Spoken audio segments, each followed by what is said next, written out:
Welcome to Bible for Modern Minds podcast.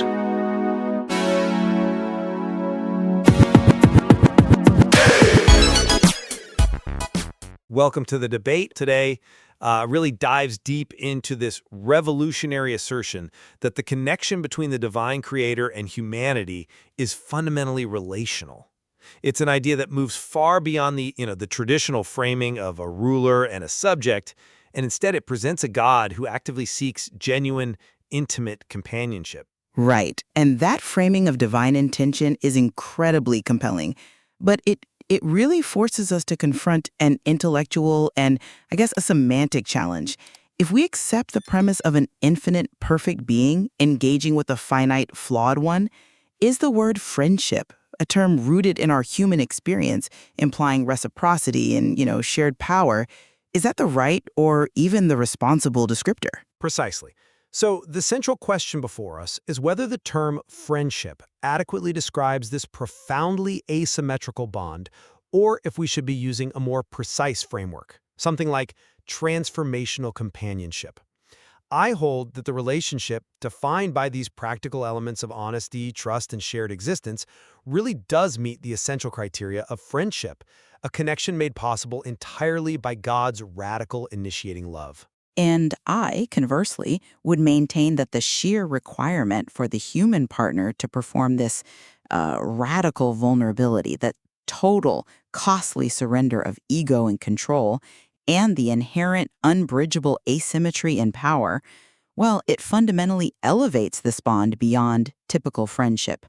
While the relationship contains friendly elements, its unique demands mean we should probably define it as a transformational companionship. So my position is that friendship is actually the most appropriate term because it highlights God's choice to relate on a personal, intimate level. The source material meticulously frames this connection using the foundational elements we all recognize in human friendship: open communication, deep trust, and this idea of shared life, of doing life together, even in the small moments. And crucially, God initiates this closeness not out of any cosmic deficiency or need, but because the very nature of divine love inherently seeks connection. That emphasis on authentic divine desire is, it's undeniable. But when we look at the structural reality of the relationship, the term friendship starts to fail us. I come at it from a different way. The foundational difference in power and perfection, it fundamentally alters what true mutuality can even mean. The material is explicit about the enormous cost required from the human participant, the surrender of personal autonomy, ego, pride, the deep instinct to hide our flaws. This giving up of the self is a level of surrender that goes far beyond the expectations of a typical mutual friendship.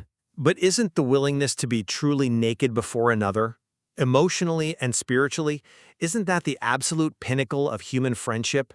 If one person holds back, hides, or, manages their image, the friendship is superficial.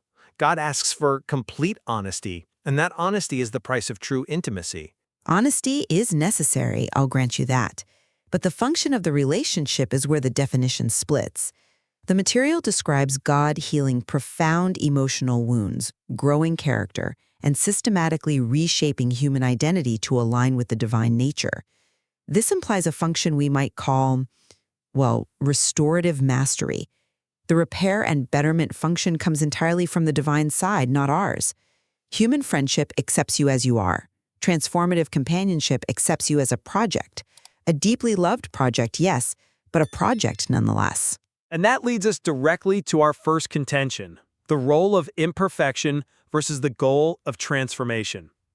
I'm not convinced by that line of reasoning because the source material explicitly addresses human imperfection. It states that God doesn't search for perfect people, he searches for open hearts. If the relationship were purely about restoration towards some abstract perfection, the term might fit better, but the initial invitation is acceptance. Friendship is explicitly not based on human perfection. But that acceptance of imperfection merely serves as the entry requirement. Consider the historical figures the source material references as friends of God: Abraham, Moses, David. They were called friends, yes, but their lives were characterized by brutal, painful transformation after the initial acceptance. Abraham had to surrender his son. Moses had to overcome his severe anger and self-doubt. David faced constant, profound moral correction. Exactly. And their stories prove my point about constancy. Human friends would have abandoned them. Moses murdered a man. David committed adultery and arranged a murder, yet God persisted. This isn't the behavior of a distant, demanding ruler. It is the behavior of the ultimate faithful friend who provides corrections that feel like invitations to come higher, as the text says. The stability God provides makes the challenging, constructive element safe. That safety net is what distinguishes divine friendship from human enabling. That's a compelling argument regarding constancy. But have you considered that the nature of that corrective action remains asymmetrical? In a human friendship, if I challenge you, I also risk being challenged, and we may both shift our perspectives. In this divine context, the ultimate wisdom and direction flow only one way. The human partner is always the one needing adjustment, healing, and growth. This profound, non-reciprocal function, this continuous reshaping of identity, it exceeds the definition of typical friendship. It is mentorship, elevated to mastery, just wrapped in the language of love. I see the power dynamic you're highlighting, but I believe you're focusing too much on the mastery side and neglecting the companionship side. A human mentor-mentee relationship usually has a finite goal, a skill learned, a degree achieved, and after that the relationship transitions or ends. The divine relationship is explicitly presented as eternal and ongoing. The transformation is part of the shared journey, not just a preparatory phase before the real friendship begins. I would argue the transformation is the real friendship, which brings us directly to our second point of contention, the meaning of mutuality, particularly regarding stability and contribution. I see why you think that in terms of emotional investment, but let me give you a different perspective. The material is clear. God does not need human friendship for self-completion or stability. Since God is constant and capable of betrayal or misunderstanding, the human partner contributes nothing essential to the stability or the survival of the relationship itself. True friendship involves a shared effort in maintenance, overcoming distance, apologizing, working to keep the connection alive. Here, God ensures the connection never fades. That means the human role is purely responsive, one of receipt and cooperation, not mutual maintenance. Our absence doesn't destabilize the divine. How can we call that true mutuality? That's an interesting point, though I would frame it differently. While the mutuality cannot exist in terms of power, that's just an impossibility, it absolutely exists in terms of emotional investment and desire. You correctly noted that love naturally seeks connection. The source assures us that God is deeply, genuinely emotionally invested. God rejoices when we draw near and grieves our distance. This emotional reality proves that the human side contributes something profoundly valuable: access and presence. The mutuality is rooted in the exchange of vulnerability for constancy. The human gives their honesty, their presence, and their trust. These three core items God specifies wanting from a friend. Why are these so crucial if God doesn't need them? Well, they're described as costly precisely because they require surrendering that instinct for control.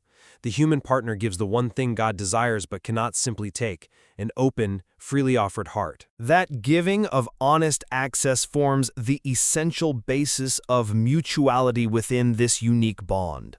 I understand the argument that freely given access constitutes value, but let's press on the nature of that giving.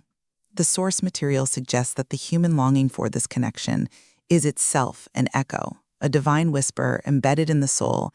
If the human desire for God is, let's say, pre-programmed, isn't the act of surrendering and responding merely fulfilling an original design rather than a purely spontaneous, mutual act? It starts to look less like a partnership and more like successful activation. Fulfillment of design, yes, but executed through the mechanism of radical free choice. If it were mere activation, the surrender wouldn't be costly. It would be automatic. The cost arises because we have the freedom not to surrender. The entire dynamic relies on God's respect for human freedom, which brings us to our final contention: the nature of distance and intentional restraint. we have to address the practical, daily experience of this relationship.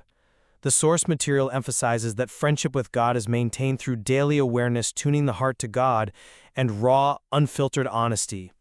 It means talking to Him like a true companion about the small, daily things, not just using formal prayer.